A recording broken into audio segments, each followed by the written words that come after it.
KGF, एक ऐसा नाम जिसने रातों रात तहलका मचा दिया। स्वागत है आपका इस खास विश्लेषण में, जहां हम KGF के इस विशाल और माइंड ब्लोइंग यूनिवर्स को डिकोड करने वाले हैं। बिना कोई टाइम वेस्ट किए सीधा मुद्दे पर आते हैं, क्योंकि यार ये सिर्फ किसी सोने की खदान की कहानी नहीं है। ये पावर, लालच और सर्वाइवल की एक बहुत ही डार्क और खतरनाक दास्तान है। तो चलिए इस एपिक कहानी के सबसे जरूरी हिस्सों को एक एक करके समझते हैं। कहानी की शुरुआत होती है एक बहुत ही मिस्टीरियस पॉइंट से, एल डोराडो। आनंद इंगलाकी नाम के एक जर्नलिस्ट की लिखी हुई एक किताब।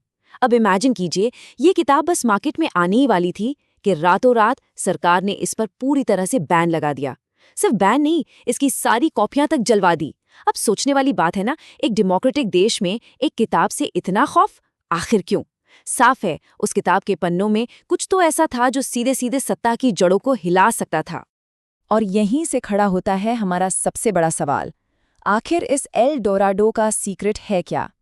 सदियों से लोग लॉस्ट सिटी ऑफ गोल्ड यानी सोने के शहर को ढूंढने की कोशिश करते आए हैं, लेकिन KGF की इस दुनिया में एल डोराडो कोई मिथ या कहानी नहीं है।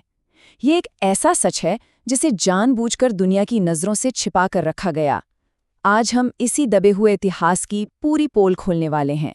भाग एक साम्राज्य का जन्म। तो चलिए सबसे पहले बात करते हैं इस पूरे एम्पायर के जन्म की। बात है साल 1951 की। कोलार में एक कुआं खोदा जा रहा था और तभी एक बड़ा ही अजीब सा पत्थर मिलता है। जब इसकी टेस्टिंग होती है तो सूर्यवर्धन नाम का एक बहुत ही शातिर इंसान तुरंत समझ जाता है कि बॉस, ये कोई मामूली पत्थर नहीं है, ये तो सीधा सोने की खदान की चाबी है। इसके बाद वो क्या करता है? वो सरकार की आंखों में धूल झोंकता है।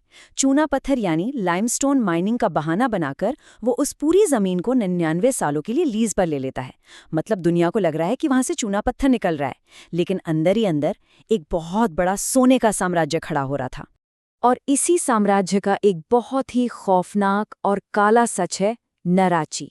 सूर्यवर्धन ने इस जगह को एक ऐसा अभेद्य किला बना दिया था जहां परिंदा भी पर नहीं मार सकता। लेकिन सबसे डरावनी बात पता है क्या थी? ये किला मशीनों से नहीं, बल्कि बेगुनाह इंसानों के खून पसीने से चल रहा था। लोगों को दूर दूर से किडनैप करके लाया जाता और उन्हें गुलाम बनाकर हमेशा के लिए इस नर्क में धकेल दिया जाता। लिटरली एक जिंदा नर्क। भाग 2, खून से किया गया वादा। सोने की इस खूनी खदान से बहुत दूर एक और तूफान जन्म ले रहा था, रॉकी। लेकिन रॉकी को ये तूफान बनाया किसने? उसकी असली मोटिवेशन क्या थी? उसकी माँ ने अपनी पूरी जिंदगी भयंकर गरीबी और दर्द में गुजारी, लेकिन मरते वक्त उसने अपने बेटे से एक बहुत ही पावरफुल वचन लिया, मुझे नहीं पता तू कैसे जिएगा, लेकिन जब तू मरेगा तो दुनिया का सबसे अमीर और ताकतवर इंसान बनकर मरना। ये सिर्फ कुछ शब्द नहीं थे, ये वो आग थी जिसने रॉकी की पूरी जिंदगी का रास्ता तय कर दिया। इसी आग को अपने सीने में लिए वो छोटा सा बच्चा बम्बई पहुंच जाता है, एकदम खाली हाथ, भयानक गरीबी। लेकिन उसने लाचार बनकर रोना मंजूर नहीं किया। उसने दया की भीख मांगने के बजाय पावर को चुना। उस वक्त बॉम्बे सोने की स्मगलिंग का सबसे बड़ा अड्डा हुआ करता था, और देखते ही देखते बहुत ही कम उम्र में रॉकी ने वहां अपना खौफ कायम कर लिया। उसने खुद को सिर्फ एक डॉन नहीं, बल्कि एक ब्रांड बना लिया। एक ऐसा अनटचेबल ब्रांड जिसके नाम से ही पूरा का पूरा अंडरवर्ल्ड कांपने लगा था। भाग 3, मौत का फरमान। अब आता है वो टर्निंग पॉइंट जहां ये दोनों अलग अलग दुनिया आपस में टकराती हैं। होता यह है कि सूर्यवर्धन को अचानक दिल का दौरा पड़ता है। उसकी तबीयत बिगड़ते ही पावर की कुर्सी खाली नजर आने लगती है, और ये कुर्सी अब उसके बेटे गरुड़ा के हाथ में है। अब सिचुएशन देखिए, एक तरफ बम्बई और बैंगलोर के बड़े बड़े डॉन हैं, एंड्रयूज, शेट्टी और कमल। इन लोगों के पास अंधा पैसा है, पॉलिटिकल पावर है, लेकिन गरुड़ा के नाम से इनकी पैंट गीली होती है। वहीं दूसरी तरफ है गरुड़ा का एम्पायर, पूरी तरह से हथियारों से लैस, और ऐसे खूंखार रक्षक जो गरुड़ा के लिए अपनी जान तक दे दें। बाहर का कोई भी माफिया गरुड़ा के इस किले में घुसने की हिम्मत तक नहीं कर सकता था। इसीलिए उन्हें एक ऐसे बाहरी इंसान की जरूरत पड़ी जिससे मौत से डर ही न लगता हो। और वो इंसान कौन था? बिल्कुल सही, रॉकी।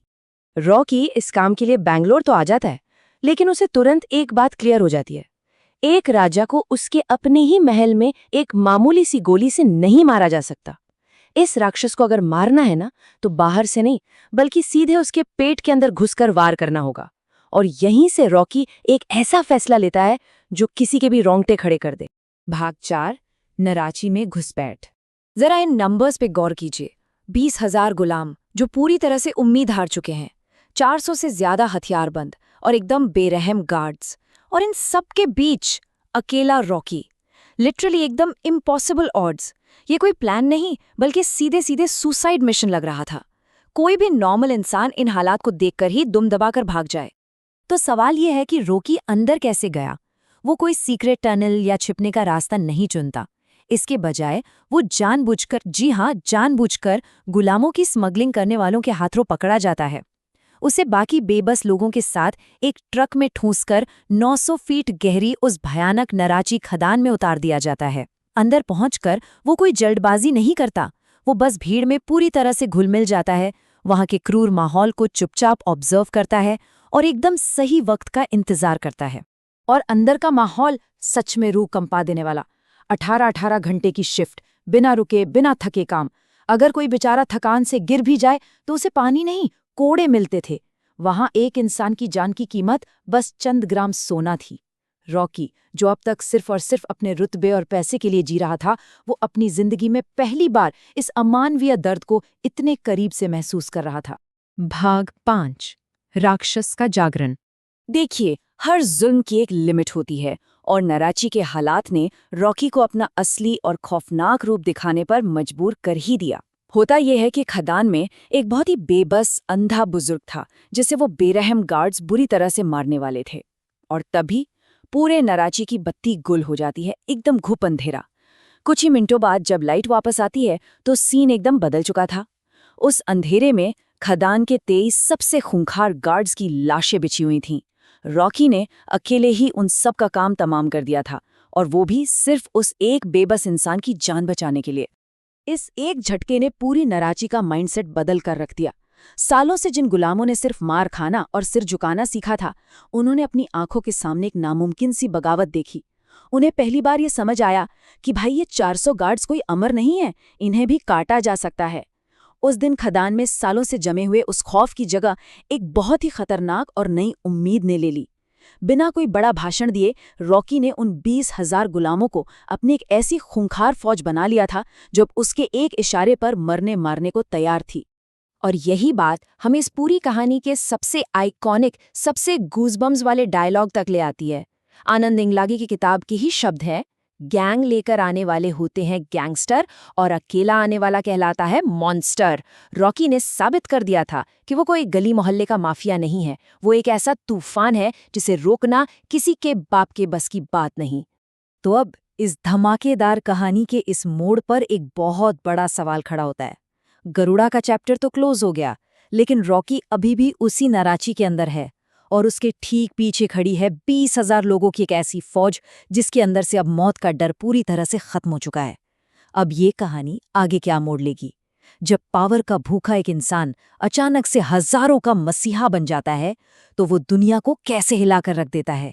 यकीन मानिए, इसका जवाब और भी ज्यादा खौफनाक और बड़े लेवल का होने वाला है। इस शानदार विश्लेषण में हमारे साथ जुड़ने के लिए बहुत बहुत शुक्रिया।